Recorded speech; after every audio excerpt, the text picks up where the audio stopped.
अस्सलाम वालेकुम। उम्मीद करती हूँ आप सब खैरियत से होंगे, खुशबाश होंगे, मज़े में होंगे इंशाअल्लाह। और अल्लाह ताला आप सबको अपनी हिफ्ज़-ओ-मान में रखे, आमीन सुम्मा आमीन।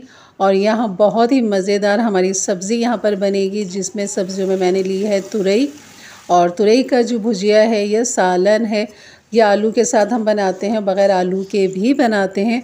तो मैं कैसे आलू तुरई की भुजिया बनाती हूँ या सब्ज़ी बनाती हूँ, तो बिल्कुल बनाइए मेरे अंदाज़ से, मेरे तरीके से। तो चलिए बनाना शुरू करते हैं। बिस्मिल्लाहिर्रहमानिर्रहीम। यहाँ पर मैं ले लूँगी तकरीबन हाफ़ कप के बराबर मैं ऑयल डाल दूँगी।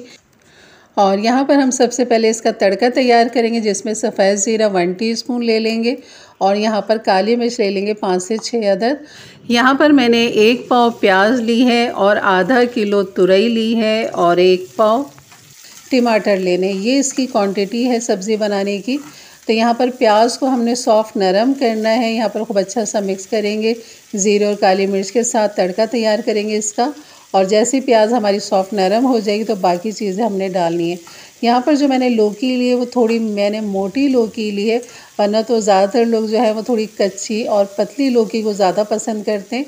लेकिन जैसे कि सीज़न वाली लौकी होती है ना, तो उसमें मोटी तुरई जो होती है वो भी बहुत अच्छी लगती है। उसके जो बीज होते हैं वो हार्ड नहीं होते, वो सॉफ्ट नरम होते हैं और बहुत ही फ़ायदेमंद होते हैं। तो यहाँ पर हमारी प्याज जो है सॉफ्ट नरम हो चुकी है। तो यहाँ पर मैंने 1 टेबल स्पून लहसुन चॉप करके डाल दिया है। अगर आपके पास पिसा हुआ हो तो आपने पिसा हुआ लहसुन यहाँ पर डाल देना है। और इसको भी 1 मिनट के लिए आपने यहाँ पर फ्राई कर लेना है प्याज के साथ। तो जैसी प्याज हमारी सॉफ्ट हो गई है, लहसुन डल चुका है, अब इसमें हम डाल देंगे टमाटर। ये भी मैंने 1 पाव ही टमाटर लिए हैं और इनको भी सर रफली कटिंग कर लिया है। साथ ही मैं इसमें आलू के छोटे क्यूब्स डाल दूँगी। और यहाँ पर कुटी हुई मिर्च डाल देंगे 1 टीस्पून, नमक डाल देंगे 1 टीस्पून और हल्दी डाल देंगे हाफ़ टीस्पून। और इन सब चीज़ों को खूब अच्छा सा यहाँ पर हम मिक्स करेंगे। तुरई जो है वो फ़ौरन ही हो जाती है, तो इसलिए हमने पहले आलू इसलिए डाल दिए ताकि आलू मसाले के साथ ही पक जाएंगे, गलावट आ जाएगी इसमें। और हमारे टमाटर सब्ज़ी जो है, ये प्याज, ये सब नरम हो जाएगा।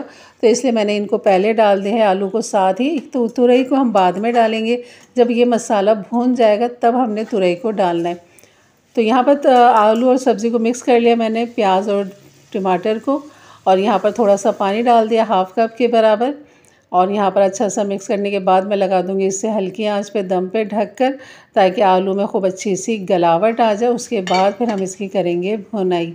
तो आपने पहले ये मसाला आलू सब एक तरफ कर लेना, तैयार करके इस तरह हल्की आंच पर रख दीजिए जब तक आलू गलते हैं। यहाँ पर मैं तुरई दिखा देती हूँ आपको।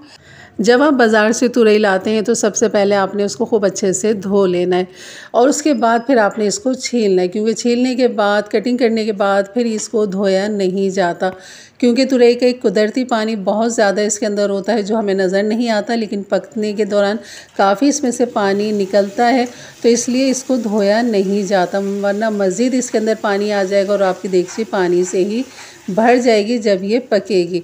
तो इसलिए आपने पहले धोना है, फिर इसके छिलके उतारने, फिर आपने इस तरह गोल स्लाइस कटिंग कर लेना है या क्यूब्स कटिंग कर लें, जैसा आपका दिल करे।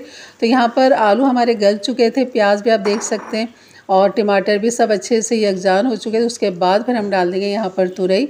और तुरई को हमने यहाँ पर खूब अच्छा सा मिक्स कर लेना है मसाले के अंदर। तो मैं यहाँ पर भी पानी नहीं डालूँगी, बिल्कुल भी नहीं डालूँगी, एक कतरा नहीं डालूँगी, क्योंकि तुरई का अपना पानी ही इसको गला देगा और काफ़ी अच्छा पानी आएगा। जैसे कि मैं आपको दिखाऊँगी कि इसका अपना कुदरती पानी जो है ना, बहुत ही लाजवाब होता है और ये अपने पानी में बेहतरीन गल जाती है, पक जाती है। तो यहाँ पर अच्छा सा मिक्स करने के बाद मैंने ढक दिया था इसको और 15 मिनट के बाद 10 से 15 मिनट मैंने इसे रखा था हल्की आंच पे, दम वाली आंच पे। अभी देखें इसमें इतना पानी नहीं, लेकिन आपको सॉफ्ट नरम ये नज़र आ रहा है। तो बिल्कुल इसी तरह मैं दोबारा से ऊपर नीचे से मिक्स करूँगी और मज़ीद इसको मैं ढक दूँगी। उसके बाद फिर मैं आपको दिखाती हूँ कि इसमें कितनी गलावट आ चुकी है और कितना इसके अंदर लिक्विड मौजूद है। तो बहुत ही मज़े की ये सब्ज़ी बनती है, आलू के साथ भी अच्छी लगती है और बग़ैर आलू के भी, आपको जो पसंद हो इस तरह बना लीजिए।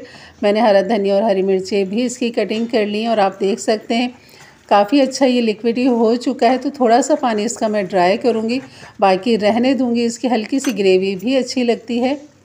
और आलू बिल्कुल बेहतरीन गल चुके हैं। यहाँ पर तुरई है वो भी बिल्कुल गल चुकी है यहाँ पर। तो बस यहाँ पर डाल दूँगी मैं हरा धनिया और हरी मिर्चें। और बाकी इसमें कोई गरम मसाला पिसा हुआ नहीं जाएगा, सिर्फ शुरू में जो सफ़ेद ज़ीरा काली मिर्च जाएगी।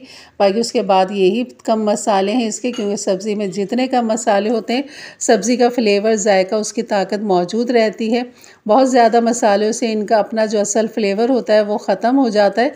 तो आपने बिल्कुल ही कम मसालों के साथ सब्ज़ी को बनाया करें। आप देख सकते हैं कि इसकी लुक देख सकते हैं माशाल्लाह। आप इसको बॉयल राइस के साथ या चपाती के साथ, पराठों के साथ, नान के साथ, जिसके साथ आपको अच्छा लगे बिल्कुल बनाइए मेरे अंदाज से, मेरे तरीके से। मेरे चैनल पे नए हैं तो ज़रूर सब्सक्राइब करके जाइएगा। बेल के बटन को क्लिक कर दें, ऑल के बटन को प्रेस कर दें ताकि मेरी वीडियो की नोटिफिकेशन हमेशा आपको सबसे पहले मिले। और अपने फैमिली फ्रेंड में भी ज़रूर शेयर किया करें ताकि उनके लिए भी आसानियाँ पैदा हों। और अपनी राय का इजहार भी ज़रूर किया करें कि आपको मेरी रेसिपी कैसी लग रही है। आप इसकी लुक देख सकते हैं माशाल्लाह कितनी ज़बरदस्त लग रही है, आंखों को अच्छी लग रही है। तो आप बिल्कुल बनाइए। इसका टेस्ट आपको जब ही लगेगा जब आप इस तरह मेरे अंदाज से बनाएंगे। तुरई के कुछ फ़ायदे हैं जो मैं आपको बता देती हूँ कि इसके अंदर जो है खून बनाने की ताकत होती है, नया खून पैदा करती है तुरई। और आपके जो जिस्म में तेज़ी होती है, हरारत होती है, तेज़ाबियत होती है, उसको ये ख़त्म करती है। तो इंशाल्लाह मिलते हैं फिर एक अच्छी नई रेसिपी के साथ। तब तक के लिए इजाज़त दें, अपना ख्याल रखें। अल्लाह हाफ़िज़।